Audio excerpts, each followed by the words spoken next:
300 Please, I years is beg you, long show enough mercy. to forget what hope feels Mercy like. is a luxury we can't Lucian afford. Blackwood stood at the highest tower of Obsidian Keep watching the moon rise over Nocturne Hollow. The same moon he'd watched rise 11,000 times. The same silver light that had witnessed every decade of his curse, every century of his exile from the one thing that made immortality bearable. The ability to feel. The wind carried the scent of snow and pine of the mortal world beyond his kingdom's borders. Once that scent had meant something. Freedom. Possibility. A life measured in heartbeats rather than eternities. Now it meant nothing. Still brooding, I see. He didn't turn. Morgana Vale's voice had become as familiar as his own thoughts over the centuries. She crossed the tower floor, her footsteps silent despite the stone. Ancient vampires moved like shadows. He should know. He was one of them now, whether he'd chosen it or not. The council convenes tomorrow night, she said. They expect your presence. They always do. Victor Ashford has requested an audience, something about bloodline rights and human custody law. Her tone carried amusement the way it always did when mortal concerns intersected with vampire politics. Apparently, his brother's widow has fled with 3 half-blood children. Lucian's hands tightened on the stone balustrade. Half-bloods. Rare. Dangerous. Exactly the kind of complication the council loved to exploit. What does Victor want? The children, naturally. He claims the mother is unfit, unstable, that the Ashford bloodline deserves better than a human woman with a schoolteacher's salary and nowhere to run.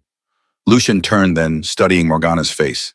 She was beautiful the way a blade was beautiful. Sharp, purposeful, deadly. She'd made him what he was during the American Revolution when he'd been a young justice of the peace who'd made the mistake of ruling against a vampire lord's land claim. Her revenge had been elegant. Turn him into the thing he'd opposed. Make him king of a kingdom he'd never wanted. Curse him so that he could never love, never feel, never escape. Unless he found his true mate. And if that mate rejected him, he would become something worse than cursed. He would become beast, mindless, lost. You're smiling, Morgana observed. How unusual. You haven't smiled in 70 years, not since that incident in Boston. He looked back at the moon. Victor Ashford will bring the woman here. She'll seek sanctuary in Nocturne Hollow because it's the only place on this continent where vampire law and human law coexist. She'll think she's running towards safety. And is she? Lucian felt it then. A pull, faint but unmistakable. Like a thread tugging at the center of his chest at the place where his heart had stopped beating centuries ago. The prophecy Morgana had spoken on the night she'd cursed him whispered through his memory. Your true mate will arrive when you least expect her. She will be mortal. She will be afraid. And she will have every reason to reject you. She's already here, he said quietly. Isn't she? Morgana's smile widened. The widow Callista Morwen arrived by wagon this afternoon. 3 children, $17, and absolutely nowhere else to go. The connection strengthened.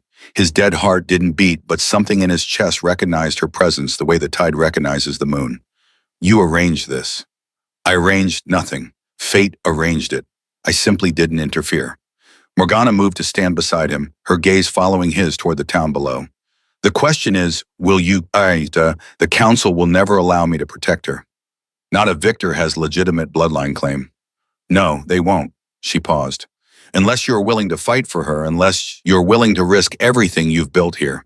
Kingdom, power, immortality itself. Lucian closed his eyes. Centuries of numbness. Centuries of existing without living. And now, after all this time, the universe offered him a chance. A widow with 3 children and $17. A woman who would have every reason to fear him. A mate who could save him or destroy him. Where is she now? The schoolhouse. Morgana's tone shifted, became businesslike. The council approved her application for the teaching position. Human students during the day, vampire children after sunset. She's qualified, desperate, perfect for our needs. And Victor arrives tomorrow with the formal petition, 30 days until the council hearing. Vampire law is clear. If the children carry Ashford blood, the family has rights that supersede human maternal custody. 30 days. Lucian opened his eyes. The moon hung full and heavy over Nocturne Hollow, turning the snow-covered streets to silver. Somewhere down there, a woman was putting her children to bed in a room above the general store. Somewhere down there, his true mate was counting the hours until Victor Ashford arrived to take everything from her. I need to see her.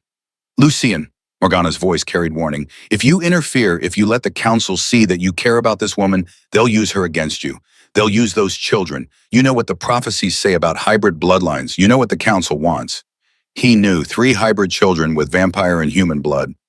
Rare, powerful, exactly what the old rituals required, exactly what certain council members would kill to possess. Then I'll be careful. Careful. Morgana laughed, a sound like breaking glass. You haven't been careful since 1776. That's what got you cursed in the first place. She was right. Careful would have been letting the vampire lord keep his stolen land. Careful would have been looking the other way when injustice wore an immortal face. Careful had never been Lucian Blackwood's strength. 30 days, he said. That's what you gave her. That's what vampire law demands. The council hearing will take place on the next blood moon. Until then, she's free to build her case, free to prove she's fit to raise half-blood children in a world that wants to use them. And if she can't prove it, Morgana's smile returned, then Victor takes the children. And whatever the council decides to do with 3 hybrid bloodlines is no longer her concern. Lucian moved toward the tower stairs. I'm going to see her. Of course you are. Morgana's voice followed him down the winding stone steps. Just remember, Lucian, true mates can save you, or they can damn you. The curse doesn't distinguish between the two. The schoolhouse was dark except for a single lamp burning in the window. Lucian stood in the shadow of the oak tree across the street watching. He could hear her moving inside, could hear the soft murmur of her voice as she spoke to her children, the eldest first. The girl with the old eyes who'd learned too young to be afraid. Isabel, you need to sleep. Tomorrow's our first day. What if they don't like us? The girl's voice carried worry older than 12 years should know. Then we'll show them who we are until they do. Lucian closed his eyes. Her voice, even through wood and glass and the space between them, he felt it. The pull recognizing what his mind refused to accept. This was her. After 3 lifetimes of waiting, this was her. A widow with 3 children and nowhere to run. A woman who'd fled from one vampire and strayed into the territory of another. A human who had no idea that the man watching her from the shadows was the most dangerous thing in Nocturne Hollow. The door to the schoolhouse opened. She stepped out onto the porch, wrapping a shawl around her shoulders against the December cold. For a moment, she simply stood there, looking up at the stars. Lucian should have stayed in shadow. Should have remained hidden. Should have followed every instinct that told him observation was safer than contact. Instead, he stepped into the moonlight. She saw him immediately. Her hand went to the doorframe, steadying herself. Smart, cautious. A woman who'd learned to recognize danger when it wore a human face. Mrs. Morwen. Her chin lifted. You know my name. Small town, news travels. He moved closer slowly the way one approached something wild and wounded. Lucian Blackwood. I'm on the town council. I know who you are. Her voice didn't waver, but her pulse jumped at her throat. He could hear it, could smell the fear beneath her composure. Everyone in Nocturne Hollow knows who you are. Of course they did. Vampire King wasn't a title one wore quietly. I wanted to welcome you, to ensure you have everything you need. At midnight, I keep unusual hours. A small smile touched her lips despite the fear. So I've heard. They stood in the space between the schoolhouse and the street, between mortal and immortal, between the woman he'd waited centuries to find and the curse that would destroy him if she refused him. Your children, he said carefully. The council approved your teaching position, but there will be questions. About their bloodline, about whether Nocturne Hollow is the right place for half-blood children to grow. The fear sharpened. How did you? I can smell it. Vampire blood mixed with human. It's faint, but it's there. He held her gaze. Victor Ashford will arrive tomorrow. He'll petition the council for custody. He'll argue that you can't protect them, can't provide for them, can't give them what the Ashford bloodline demands. And you're here to tell me he's right. I'm here to tell you that he's not, but proving it won't be easy. Callista Morwen looked at him for a long moment. In the lamplight, he could see her clearly. 30 years old, brown hair pulled back. Eyes that had seen too much and survived it anyway. The kind of beautiful that came from strength rather than softness. His true mate, she didn't know it yet, couldn't feel the connection the way he did. Humans never could not until it was too late. Why do you care? She asked quietly. Because you're mine. Because I've waited for you. Because if you reject me, I'll become the monster everyone already thinks I am. Because I was a justice of the peace before I became what I am now. I've seen too many people lose their children to laws that don't account for love. I won't watch it happen again. Half truth, half lie, the best kind of manipulation. She studied him, weighing his words against whatever instincts kept her alive this long. What do you want in return? Nothing you're not willing to give. Everyone wants something, Mr. Blackwood. Lucian, and you're right, I want to help you win. I want Victor Ashford to leave Nocturne Hollow empty-handed. I want the council to see that a mother's love is worth more than bloodline politics. He paused. What I want in return is the satisfaction of knowing I did the right thing. For once, the silence stretched between them. I don't trust easily, she said finally. I don't expect you to. My children are everything to me. I know. If you're lying, then you'll learn to hate me. Add me to the list of men who've failed you. He stepped back, giving her space. But I'm not lying, Callista. I'm offering you an alliance. My knowledge of vampire law and council politics for your determination to keep your family together. She pulled the shawl tighter. The council hearing is in 30 days. Blood moon, New Year's Eve. And until then you teach. You build relationships in Nocturne Hollow. You show the community that you're not running, you're building. That you're not afraid, you're determined.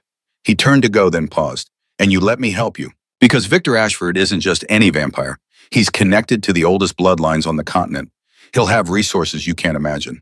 And I have resources he can't imagine. Lucian walked away before she could ask more questions. Before the pull drew him closer. Before he did something foolish like tell her the truth. That she was his salvation or his damnation.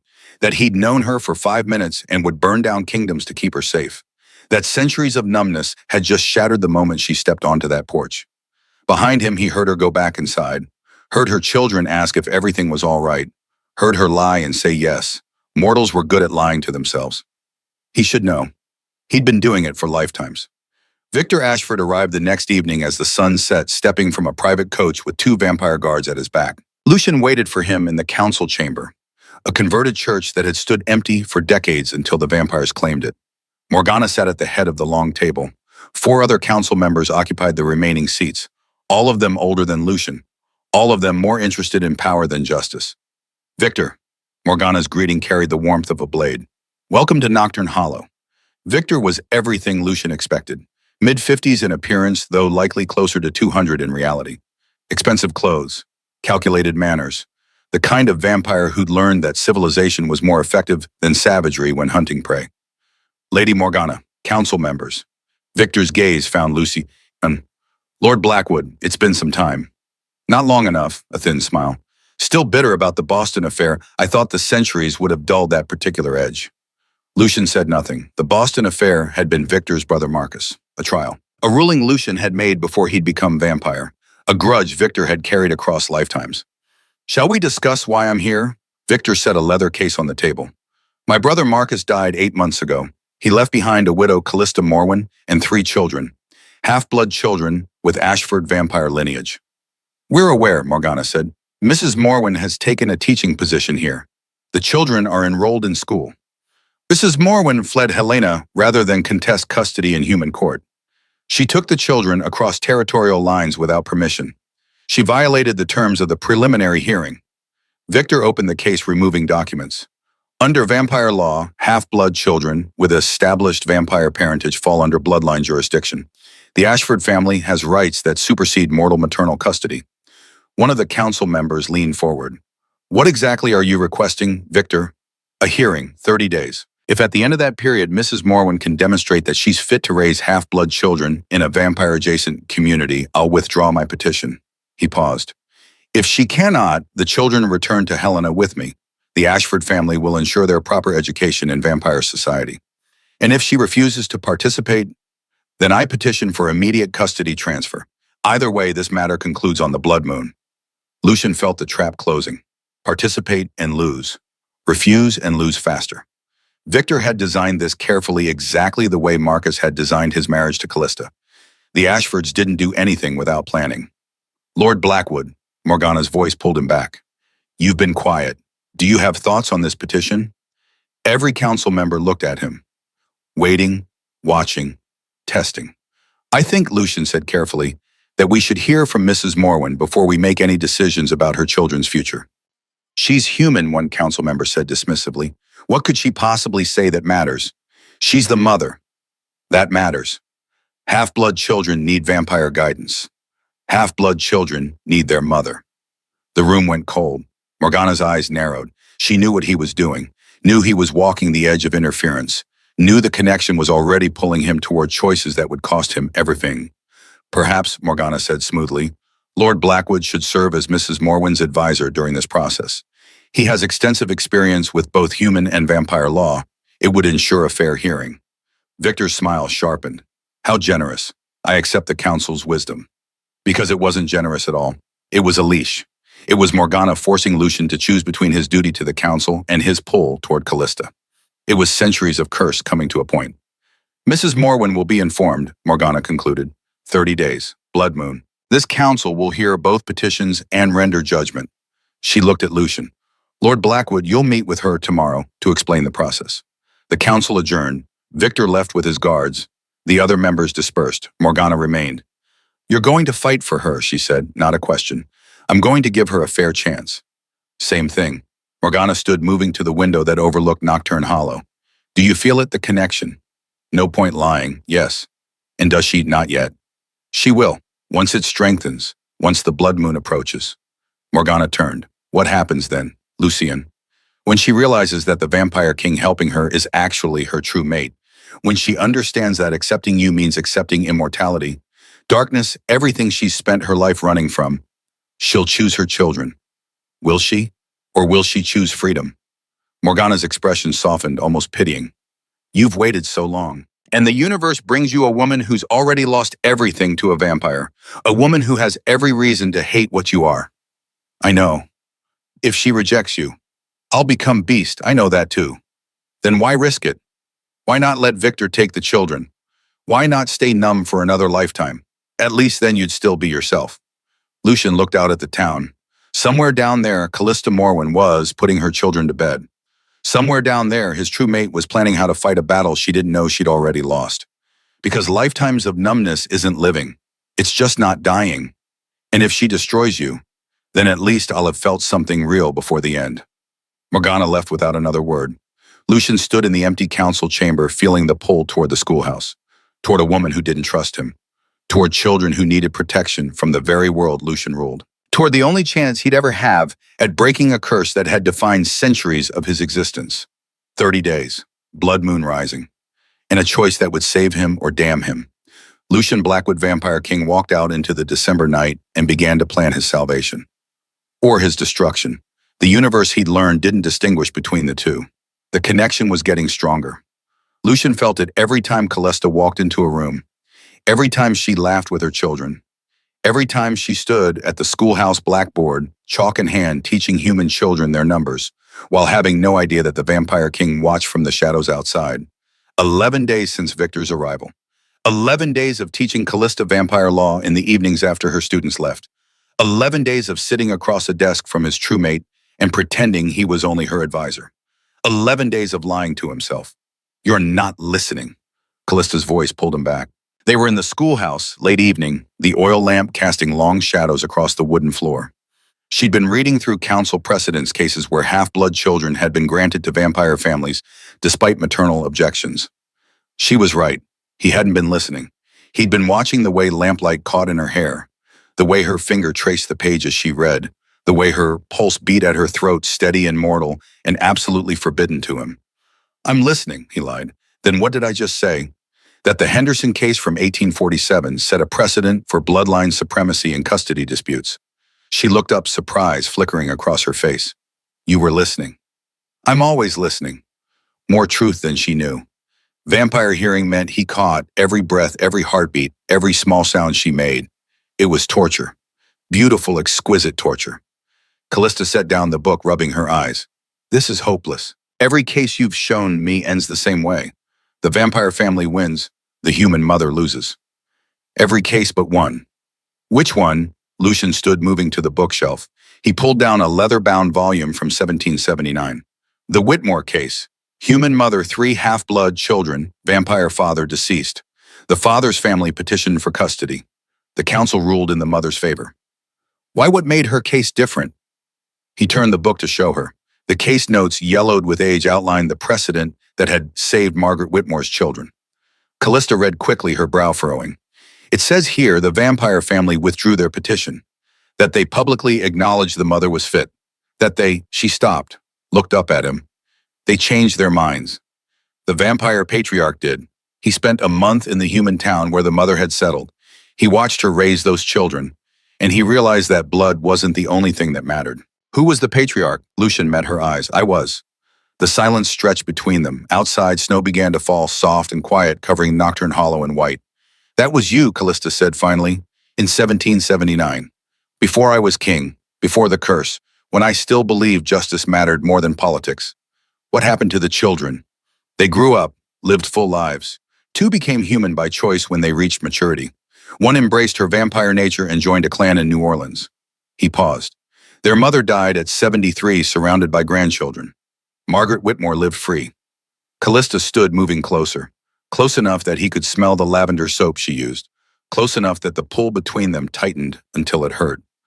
Why didn't you tell me this before? Because it's the exception, not the rule. Because Margaret Whitmore had something you don't. What? Time. I had 6 months to change the patriarch's mind. You have 19 days. She absorbed this, her face unreadable. Then we'll make 19 days enough. The determination in her voice made something crack in Lucian's chest, the place where his heart used to beat, the place the curse had frozen lifetimes ago. Callista, don't, she held up a hand. Don't tell me it's hopeless. Don't tell me Victor has already won. Don't tell me I should prepare to lose my children because some council of vampires values bloodline over love. I wasn't going to say any of that. Then what were you going to say in that you're mine, that I've waited for you, that every moment I spend teaching you vampire law is a moment I want to spend learning everything about you instead? That you should go home, get some sleep. Your children need you rested. Disappointment flashed across her face, quickly hidden, but he saw it. Vampire sight missed nothing. She gathered her books. Tomorrow night, then. Tomorrow night. She paused at the door.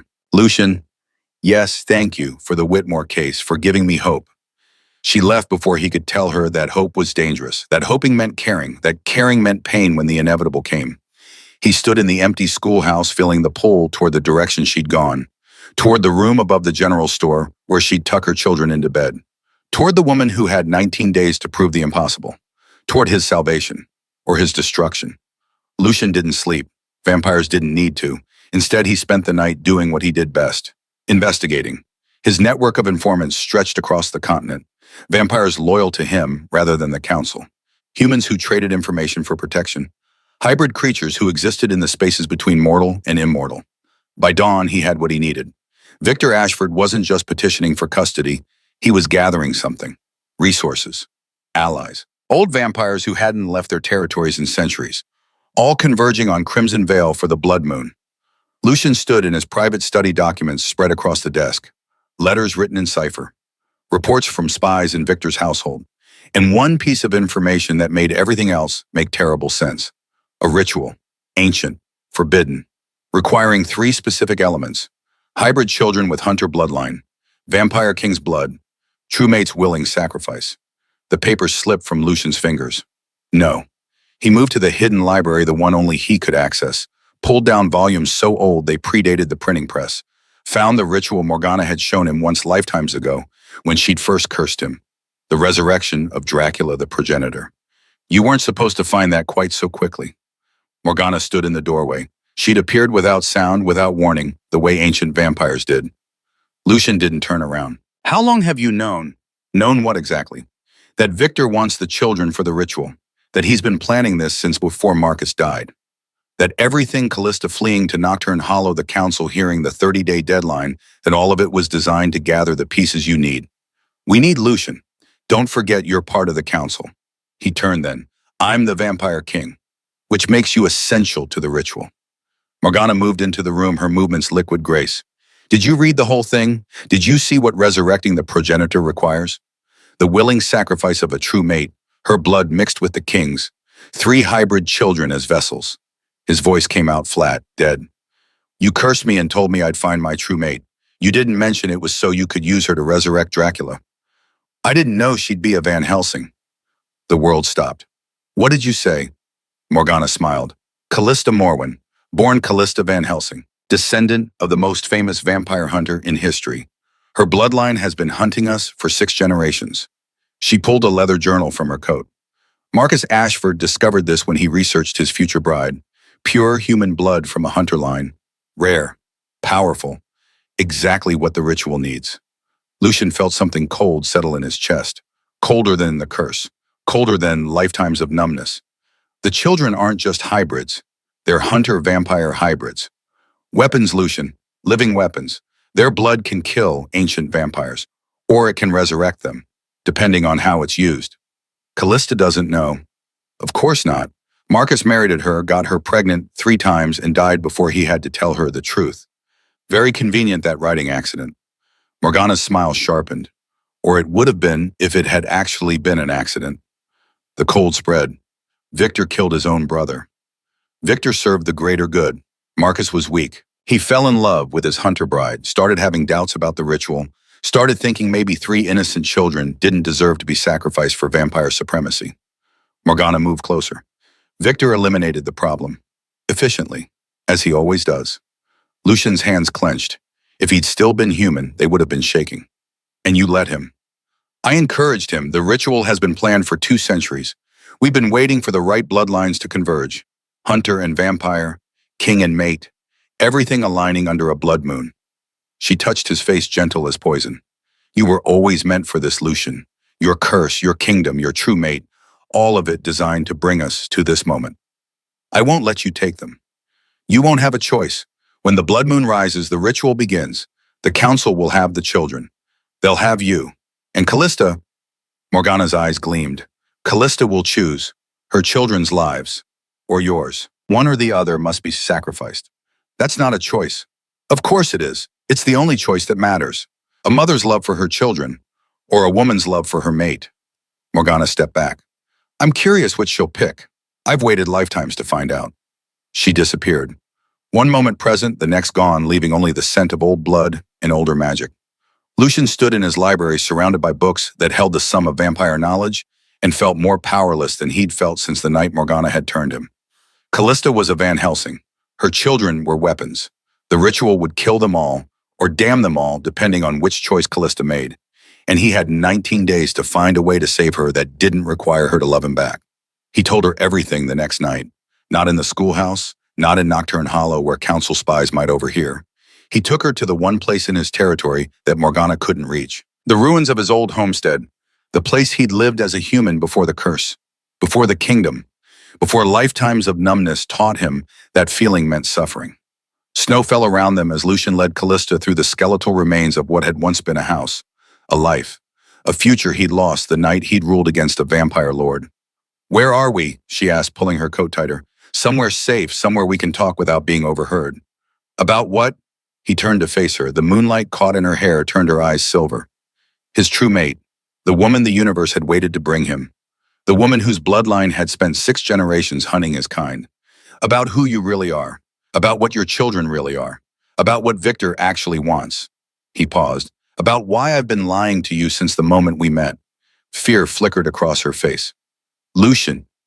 Your maiden name was Van Helsing. She went still. How did you know that? Because Morgana told me. Because Victor knows. Because your husband Marcus knew when he married you.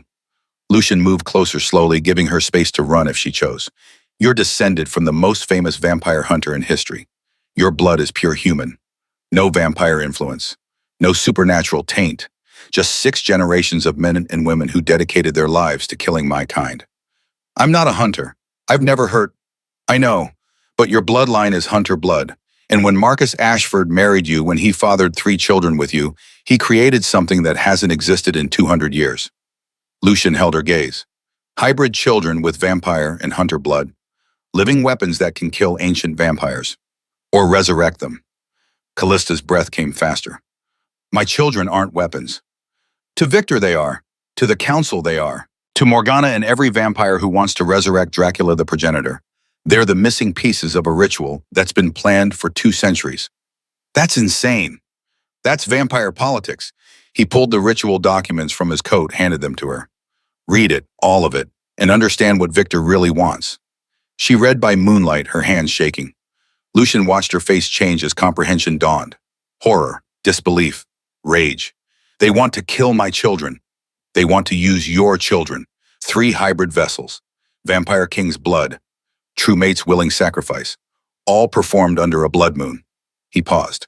The ritual resurrects Dracula, and whoever controls Dracula controls the vampire world. Callista looked up, her eyes blazing. And you knew this. You knew what they wanted, and you still helped me. Still taught me vampire law. Still, she stopped. Her voice dropped. True mate's willing sacrifice. The ritual requires a true mate. Yes. Whose true mate Lucian could have lied, could have deflected, could have given himself a few more days before this moment destroyed everything. Instead, he told the truth. Mine. The silence was absolute. Even the falling snow seemed to pause. I'm your true mate, Callista said. Not a question. Yes. That's why you've been helping me. That's why you're teaching me vampire law. That's why her voice cracked. You need me for the ritual. No. The word came out harsh, final. I need you to survive the ritual. I need you to live. I need Victor and Morgana and the entire council to fail in their plan, because if they succeed, you and your children die. And you what? He looked at her, his true mate, the woman who could save him or destroy him, the woman who had every reason to hate what he was. If you die, the curse wins. I become beast, mindless, lost, everything I've fought against for so long. Callista stepped back. So you are using me, just like Marcus did, just like Victor wants to. You're all using me. I'm trying to save you. By lying to me, by hiding what I am, by pretending to be my advisor when you're actually— She stopped, her hand going to her chest. I feel it, the pull. I thought I was just attracted to you. But it's more than that, isn't it? It's supernatural, magical, something I can't control. The connection strengthens as the blood moon approaches. By the time we reach Crimson Vale, you'll feel it completely. You'll know I'm your true mate the way I've known since the moment you arrived. And if I reject you, if I choose to stay human, if I refuse this— Lucian felt the curse stir, centuries of magic pressing against his control. Then I become the monster everyone thinks I am, and you lose the only ally powerful enough to stand against the council. She looked at him for a long moment. Snow fell between them, white and pure and completely indifferent to vampire politics, or true mates, or curses that spanned lifetimes. I need to think, she said finally. Callista, don't, just give me tonight. Let me process this. Let me figure out if I can trust anything you've told me. She turned to go, then stopped. One question. Anything. If you had to choose between breaking your curse and saving my children, which would you pick? The answer came without hesitation. Your children. Every time. Something shifted in her expression. Not trust, not yet, but something softer than the rage. Prove it, she said. Prove you're not like Marcus. Prove you're not using me. How might I teach my daughter to survive? Isabel is manifesting vampire abilities. She's 12 years old and her eyes glow red when she's angry, and she's terrified of what she's becoming. Callista's voice broke. Teach her to control it. Show her she's not a monster. Do that, and maybe I'll believe you actually care about more than breaking your curse. She left. Lucian stood in the ruins of his old life, feeling the pull toward her retreating figure, feeling the curse press harder, reminding him what happened to vampire kings who fell in love with women who had every reason to reject them. 18 days until the blood moon. 18 days to prove he was more than the curse that defined him. 18 days to save his true mate without her having to love him back. He looked up at the moon, full, heavy, indifferent, and began to plan. Isabel Morwen was 12 years old and had her mother's eyes. She also had her father's fangs, which she discovered on day 16 when Lucian made her angry on purpose. They were in the forest north of Nocturne Hollow, far from prying eyes. Lucian had been training her for 3 nights now. Control, discipline, the difference between being a vampire and being ruled by vampiric instinct. Again, he said. Isabel shook her head. Her hands trembled. I can't. What if I hurt someone? You won't. How do you know? Because I'm teaching you not to. Lucian moved closer. Your vampire nature isn't separate from you, Isabel. It's part of you, like being smart, like being protective of your siblings. It's just another aspect of who you are. It's a monster aspect. Is it just different? He crouched down to her level. Tell me what you feel when your vampire nature surfaces. Anger, hunger, like I want to— Oh, she stopped. Want to what? Hurt people, people who threaten my family. And have you hurt anyone? No, but I want to sometimes. When Peter Aldridge said those things about my mother, when his father told people we should leave Nocturne Hollow, I wanted to— Her eyes flashed red, quickly suppressed. I'm a monster. No. Lucian's voice came out harder than intended. You're a 12-year-old girl with protective instincts and vampire abilities. That doesn't make you a monster. It makes you dangerous. There's a difference. Isabel looked up at him. What's the difference? Monsters can't control themselves. Dangerous people choose when and how to use their power. You're learning to choose. He stood. Show me again. Control the transformation. Eyes only, no fangs, no claws, just eyes. She tried, failed, tried again. On the fifth attempt, her eyes shifted to red and held. No fangs, no loss of control, just the visual marker of vampire nature worn like a choice instead of a curse. Good, Lucian said. Now hold it for 60 seconds. She did. When the minute passed, she let the red fade back to brown. I did it. You did. A smile broke across her face, the first genuine smile he'd seen from her. Does this mean I'm not a monster? This means you're learning you never were. They walked back toward Nocturne Hollow together. Isabel chattered about school, about her siblings, about the way Thomas talked to Phantom the horse, and Mira insisted on reading every book in the schoolhouse library, normal 12-year-old concerns, except for the part where she could snap a grown man's arm if she lost control. Can I ask you something? Isabel said as they reached the edge of town. Always. Why are you helping us? My mother, me, my family. Victor's offering you something. Isn't he power or alliance or something vampires care about? So why choose us instead? Smart girl. Too smart. Because your mother is important to me. Important how? Lucian stopped walking, looked down at this child who'd learned to see through lies because her father had taught her that people couldn't be trusted. She's my true mate. Isabel absorbed this. Does she know? Yes. Does she feel it too? Not yet, but she will, soon. And when she does, what happens? She chooses to accept this or reject it. To become vampire or stay human. He stopped. Couldn't say the rest. Isabel said it for him. To love you or let you become a monster. Yes, they walked in silence for a moment. Then Isabel said quietly, my mother loved my father once, before he showed her who he really was, before she learned that he'd married her for her bloodline, before he spent 7 years controlling her and calling it care. I know. She doesn't trust easily anymore. I know that too. But she's looking at you different than she looked at him, like she wants to trust you, like she's trying to figure out if you're real or if you're just another vampire using her. Lucian's chest tightened. What do you think? Isabel looked up at him with her mother's eyes. I think you're scared. I think you've been alone for a really long time. I think you'd burn down the world to protect my family because protecting us means protecting her. She paused. I think you love my mother. And I think you're terrified she'll never love you back. 12 years old and she saw everything. You're very perceptive. I'm my mother's daughter. Isabel smiled. For what it's worth, I hope she chooses you. You're teaching me I'm not a monster. Maybe she can teach you the same thing. She ran ahead back toward the schoolhouse where Callista was finishing evening lessons. Lucian stood at the forest edge watching her go, feeling the pull toward the building where his true mate taught children their letters. 14 days until the blood moon. 14 days until Callista had to choose.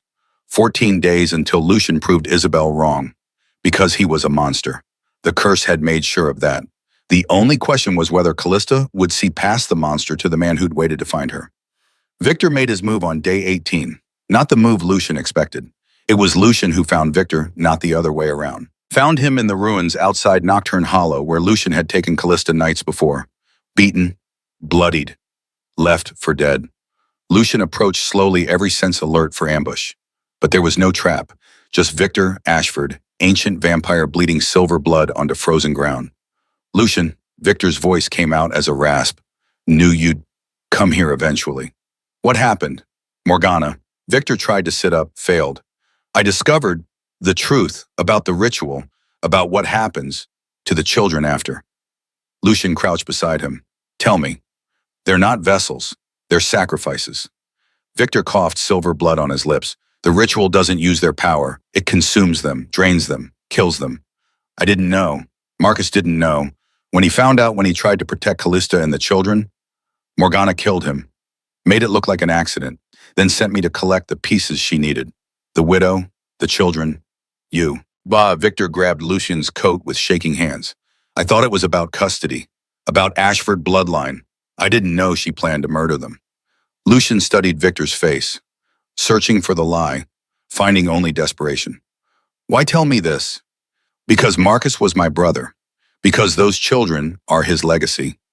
Because I may be a bastard, but I'm not a child killer. Victor released him. And because you're her true mate, you'll protect them when I can't. You're helping us. I'm helping Marcus. Finally. Victor closed his eyes. There's more. Morgana moved the timeline.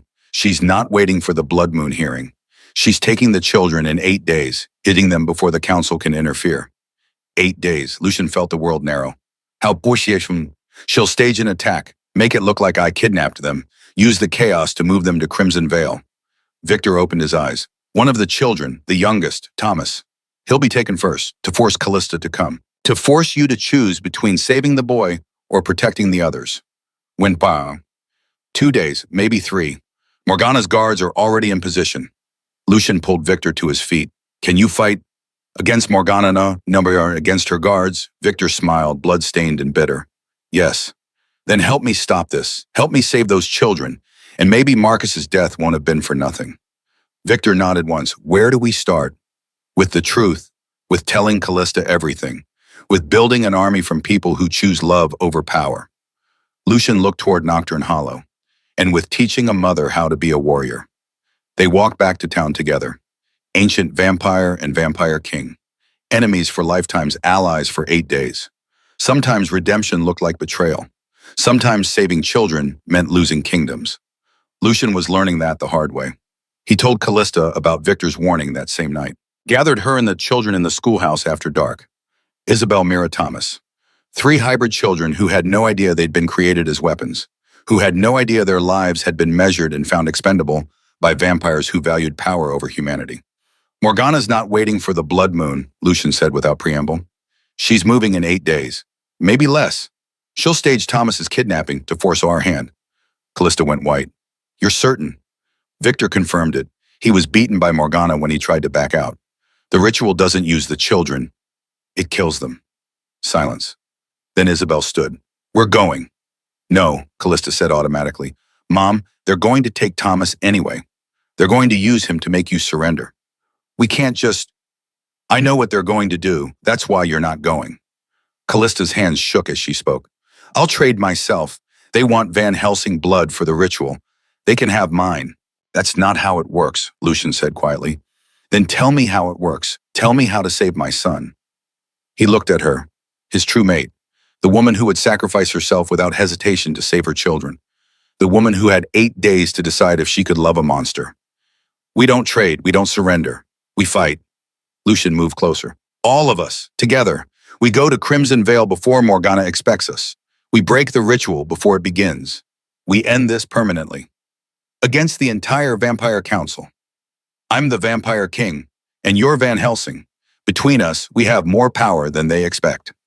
Callista stared at him. The pull between them stronger now visible to her in a way it hadn't been before. He could see her feeling it, see her fighting it, see her deciding whether to trust him or run. If we do this, she said slowly, if we go to Crimson Vale and fight the council and challenge Morgana for my children, what happens to your curse, to your kingdom, to everything you are? I don't know. That's not an answer.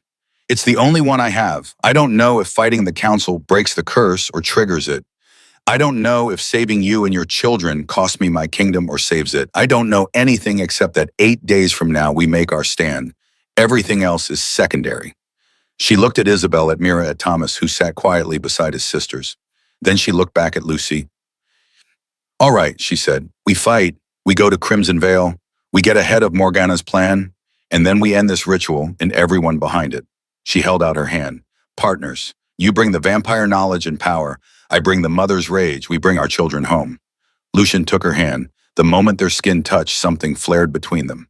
Bright, undeniable, absolutely terrifying in its intensity. Callista gasped. I feel it now. I really feel it. It's real, permanent, growing stronger every day until you have to choose. To choose what? He could have lied, could have softened it, could have given her hope that didn't exist. To accept me or reject me. To become vampire or stay human. To love me or let me become what I've spent lifetimes avoiding. He squeezed her hand gently. That's the curse, Callista. Your love breaks it. Your rejection completes it. Either way, the choice is yours. She didn't let go of his hand. That meant something.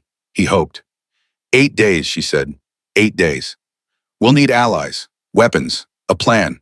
I have all of that. And if the plan fails, if Morgana's stronger than we think, if the ritual happens anyway.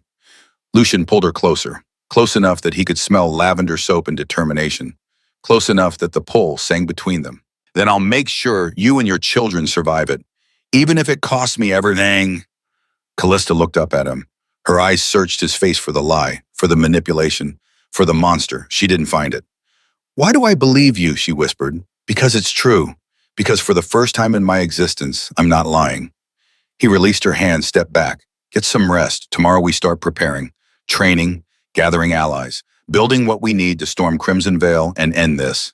She nodded, gathered her daughters, moved toward the door with Thomas in her arm, then stopped. "Lucian, Tim?" "Yes. Thank you for being honest, for not pretending this is anything other than what it is." She paused. "For making me want to trust you, despite every reason not to." She left before he could respond.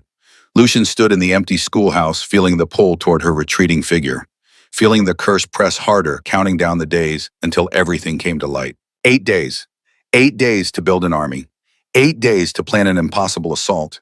8 days to prove to Callista Morwen that loving a vampire king wasn't the same as loving the vampire who'd manipulated her into 7 years of misery. 8 days to save his true mate, or lose everything trying. The moon hung heavy over Nocturne Hollow, counting down like a cosmic clock. Lucian Blackwood, Vampire King, walked out into the December night and began to prepare for war. His kingdom versus the council. His power versus ancient ritual. His heart versus lifetimes of numbness. And in 8 days, the universe would decide which one won. The blood moon rose red over Crimson Vale. Lucian stood at the gates of the city he'd sworn never to enter again. The place where Morgana had turned him lifetimes ago. The place where the Vampire Council gathered under ancient stone and older magic. The place where his true mate's son was being held for a ritual that would either resurrect Dracula or destroy everyone Lucian had learned to care about. Beside him, Callista checked the silver blade at her hip. Van Helsing steel passed down through 6 generations of vampire hunters. She'd found it in her mother's belongings after Lucian explained her bloodline, had spent the past 8 days learning to wield it like her ancestors. "You don't have to come inside," he said quietly. She looked at him. 8 days of training together. 8 days of the pull growing stronger. 8 days of her learning to trust him while the curse counted down to its final hour. "He's my son." "I know, but if something happens to me in there, if the curse triggers or the council overpowers me, I need to know you'll get the children out. All 3 of them." "Nothing's going to happen to you." "Callista." "No." She touched his face the first time she'd initiated contact since learning about their connection. "We made a deal. Partners. You bring the vampire power. I bring the mother's rage. We bring our children home together." The pull flared at her touch. Bright, undeniable, so close to completion it hurt. "You feel it," he said, not a question. "I felt it for days, getting stronger every time I look at you. Every time you train with Isabel. Every time you talk about saving my family like it's the only thing that matters." Her hand dropped. "I know what happens at midnight, when the blood moon reaches its peak, when this forces me to choose. You don't have to choose me. Saving Thomas doesn't require don't." Her voice came out fierce. "Don't pretend you're not terrified I'll reject you. Don't pretend the curse won't turn you into something mindless if I stay human. Don't lie to me now, not when we're this close." Lucian looked at her, his true mate. The woman he'd waited for. The woman who had every reason to hate what he was and choose mortality over the monster offering her immortality. "I am terrified," he admitted, "not of the curse, not of becoming beast, of losing you before I've even had the chance to love you properly." "Then don't lose me." She picked up her blade. "Let's go get our son." Behind them, their small army gathered, not the council's forces, not Morgana's ancient vampires, just the people who'd chosen to stand with them. Isabel, 12 years old with her father's vampire blood and her mother's Van Helsing steel. She'd manifested full control in the past week, could shift Oye's Fang's strength at will. A weapon, a protector, a child learning she was both. Mira, 8 years old and carrying silver-tipped arrows blessed by Father Cornelius.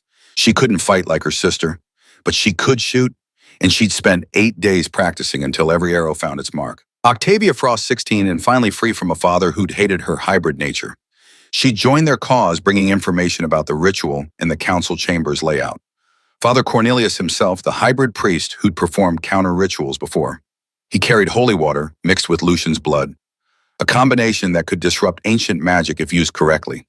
And standing at the back, unexpected but undeniable Victor Ashford, healed now, ready to betray the council that had used him as thoroughly as they'd used everyone else.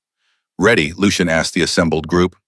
Nods, determined faces, children and hybrids, and a reformed vampire who'd lost his brother to Morgana's ambition. Not an army, a family. Then let's end this. They walked through Crimson Vale's gates as the blood moon climbed higher. The council chamber was exactly as Lucian remembered. Stone walls carved with ancient runes, torches that burned without consuming their fuel. The circular platform at the center, where judgments were passed and rituals performed, and there strapped to an altar made of obsidian and silver 5-year-old Thomas Morwen. Callista made a sound. Not quite a scream, not quite a sob, the sound of a mother seeing her child in danger and realizing she'd walk through hell itself to save him. Lucian caught her arm. Wait, it's a trap. I don't care. I do. Look at the runes. Look at the way they're positioned around the altar. This isn't just a holding cell. It's the ritual circle. One wrong step and Morgana's voice cut through the chamber.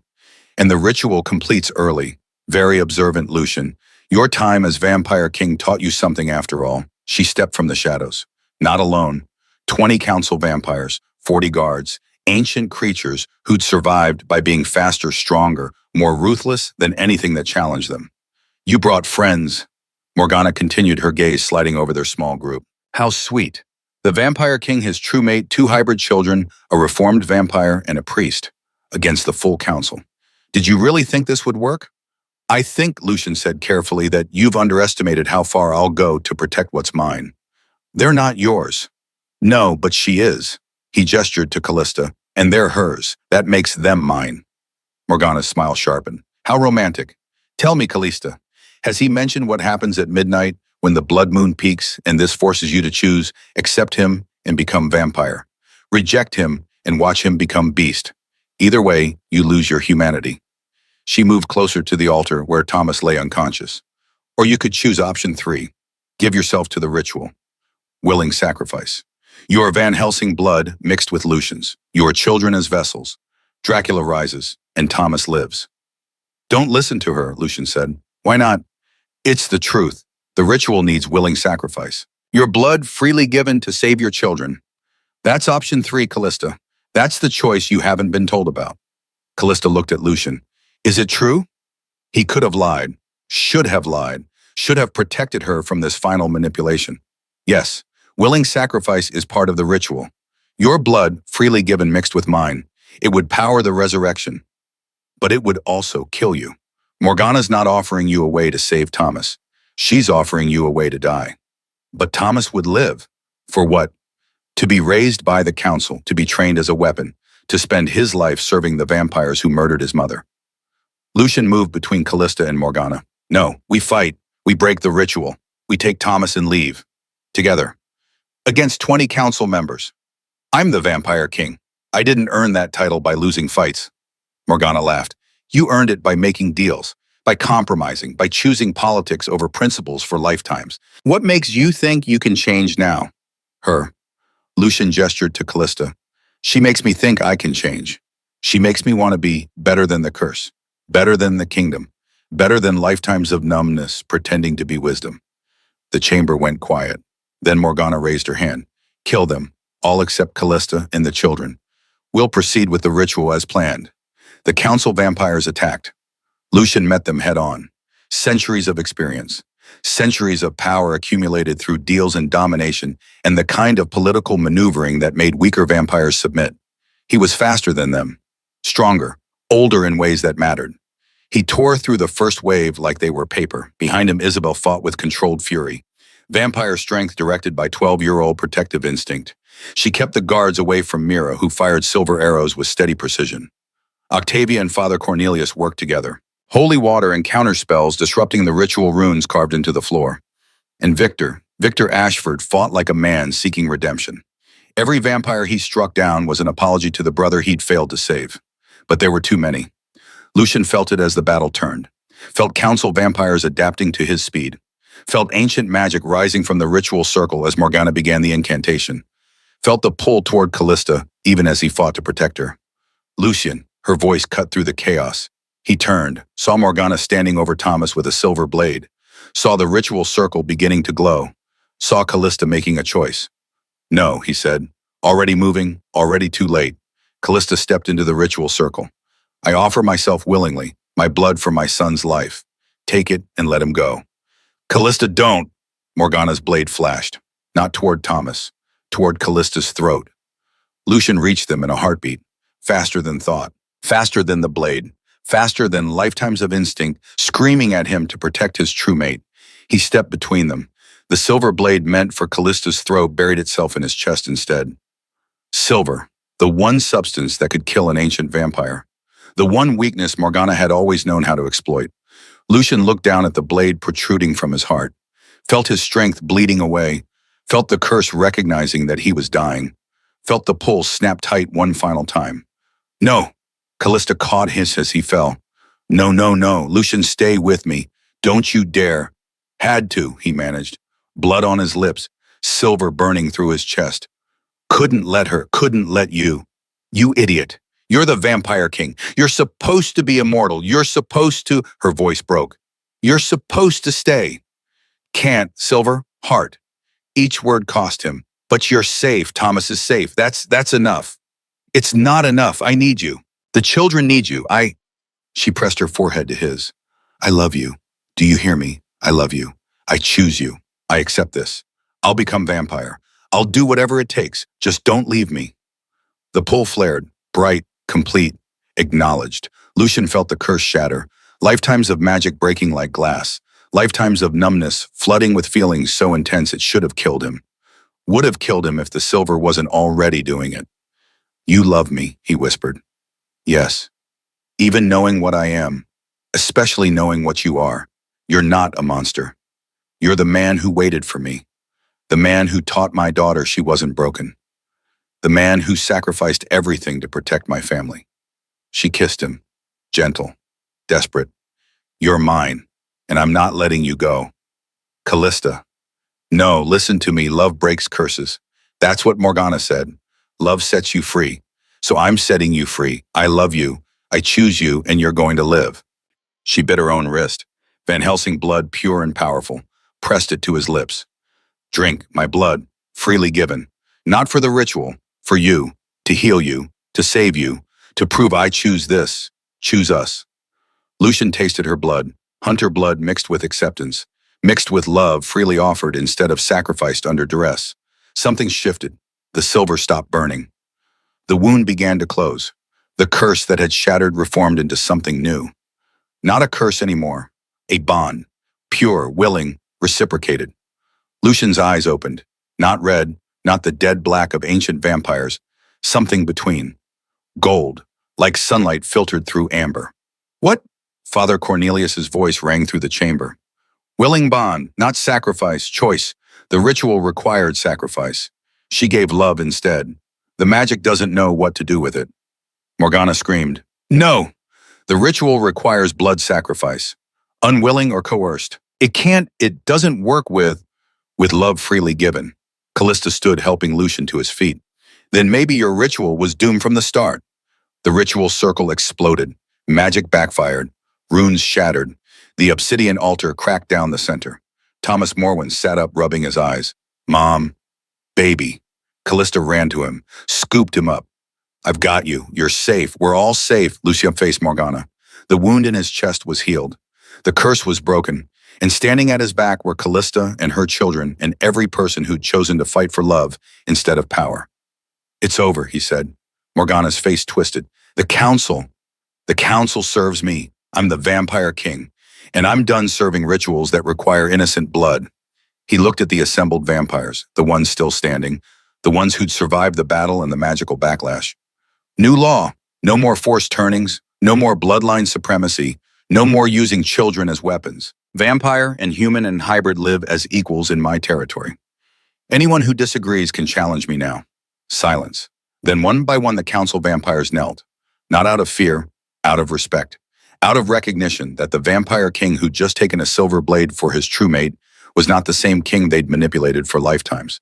Morgana stood alone. You can't change vampire law. Watch me. Lucian moved toward her, each step deliberate, each step carrying the weight of patience finally rewarded. You cursed me because I ruled against vampire supremacy, because I believed justice mattered more than power. You spent lifetimes trying to break me, to turn me into something I wasn't, to make me forget why I fought in the first place. He stopped in front of her. Thank you. What? Thank you for cursing me. Thank you for making me wait. Because if you hadn't, I would never have met her, would never have learned that love is worth more than immortality, would never have understood that being human isn't about mortality. It's about choosing to care even when caring costs everything. Morgana's expression crumbled, lifetimes of certainty shattering. You were supposed to become beast. You were supposed to lose everything. You were supposed to prove that love makes vampires weak. I did become beast. The moment Callista stepped into that ritual circle, I became something more dangerous than any curse. He smiled. I became a vampire willing to die for love. There's nothing more terrifying than that. Father Cornelius stepped forward, holy water in hand. Morgana Vale, by the authority vested in me by the Council and the Vampire King, I banish you from Crimson Vale, from Nocturne Hollow, from every territory under Lucian Blackwood's protection. You will wander as you made him wander, alone, until you learn the lesson you tried to teach him. The holy water touched Morgana's skin. She screamed. I'd withered, didn't die. Vampires didn't die from holy water, but she diminished, became less, lost the ancient power she'd accumulated through cruelty and ritual. Guards grabbed Morgana, dragged her away. Her screams echoed through the chamber long after she disappeared. Lucian walked to Callista, to his true mate, to the woman who'd chosen him when she'd had every reason not to. It's done. She looked up at him, Thomas in her arms, Isabel and Mira pressed against her sides. What happens now? Now, he touched her face. Gentle, reverent. Now we go home. Now we build the life we want instead of the one we were forced into. Now we prove that vampire and human and hybrid can be family. And the curse, broken, changed, transformed into something better. He showed her his eyes, gold instead of red. Your love didn't just break the curse, it rewrote it. I'm still vampire, still immortal, but not cursed anymore, not alone anymore, not numb anymore. What are you then, yours? If you'll have me. Callista kissed him, right there in the council chamber, in front of vampires and hybrids and her children who'd learned that love was worth fighting for. I'll have you, today, tomorrow, for however long we get. Forever, he promised. If you want it, this bond can make you immortal too, can give you time to watch our children grow, to build the world we want them to inherit. Thomas tugged on Lucian's coat. Does this mean you're my dad now? Lucian looked down at the 5-year-old who'd been used as ritual bait, who'd survived vampire politics and ancient magic, who looked up at him with absolute trust. Only if you want me to be. Can Phantom come to the wedding? Callista laughed. Thomas has been planning our wedding since you started teaching Isabel. Lucian felt something crack in his chest, not the curse this time, something softer. The last wall between lifetimes of isolation and this moment, this family, this future. Then Phantom comes to the wedding. They walked out of Crimson Vale together. Family, not bound by blood or curse or ritual, bound by choice, by love, by the decision to stand together. The blood moon hung overhead, red, heavy, indifferent to vampire politics or curses that had finally broken. But as they crossed back into Nocturne Hollow territory, the moon's light shifted, red fading to silver, a new beginning. The wedding happened 3 weeks later in Nocturne Hollow's town square under a January sky so clear the stars looked close enough to touch. Phantom wore ribbons Thomas had spent 2 days selecting. The entire town attended, human and vampire and hybrid, children from the schoolhouse, parents who'd learned that Mrs. Morwen had changed vampire law itself. Lucian stood at the altar, watching Callista walk toward him in a simple white dress and felt the bond sing. You look nervous, she whispered as she reached him. I've never done this before. What, get married? Feel happy without waiting for it to be taken away. She squeezed his hand. Get used to it. We have a long time to practice. Father Cornelius cleared his throat. Dearly beloved, we gather to witness the union of Lucian Blackwood and Callista Morwen, to celebrate not just a marriage but the triumph of choice over curse, of love over law, of family over everything that tried to tear them apart. The vows were simple. Lucian promised to care, every day, for as long as they both lived, which in their case was quite a long time. Callista promised to keep saying she loved him, every day, in every way she could. You may kiss your bride. Lucian kissed her, the kind of kiss that promised lifetimes of making up for lost time. The crowd erupted in cheers. Music started. They danced badly, stepping on each other's feet, laughing when they stumbled. Victor stood at the edge watching. Lucian caught his eye, nodded once. Victor nodded back. Apology accepted. Finally, as the last song faded, they walked to the house Lucian had prepared, a home for a family, for children who needed space to grow. Isabel, Mira, and Thomas burst out as they reached the door. "We wanted to make sure you came home," Isabel said. Callista knelt down. "We'll always come home. That's what family does." Thomas tugged on Lucian's hand. "Can we have breakfast tomorrow? All of us, like a real family. Breakfast tomorrow, all of us, because that's what we are." They went inside together. Just love. Freely chosen. Freely given. Forever. 6 months later, Callista stood at the schoolhouse blackboard teaching 30 students. Human vampire and hybrid mixed together, proving that Nocturne Hollow's new laws worked. Lucian watched from the doorway. He did this often. Came to observe his wife, teaching his children, learning his kingdom, becoming something better than what he'd inherited. Callista caught his eye, smiled. The bond hummed between them, steady and permanent. She mouthed, "I love you." He mouthed back, "Forever." Later that night, after the children were asleep, Lucian found Callista on the porch. She was looking up at the stars, her hand resting on her still flat stomach. "You know," he said, sitting beside her, "I suspected. Father Cornelius confirmed it this morning." She looked at him. Is this?"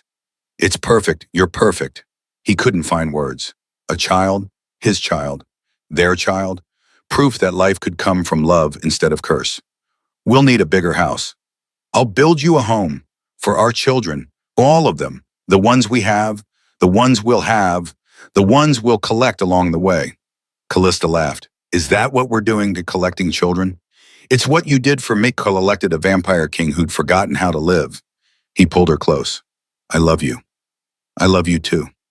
They sat on the porch until the stars began to fade. Until the world they'd built together settled around them like a promise kept. Lucian Blackwood, Vampire King. Father, husband to the woman who'd reminded him how to be human. And Callista Blackwood, teacher, mother, true mate, Vampire Queen. Together. Forever. Exactly as they'd promised.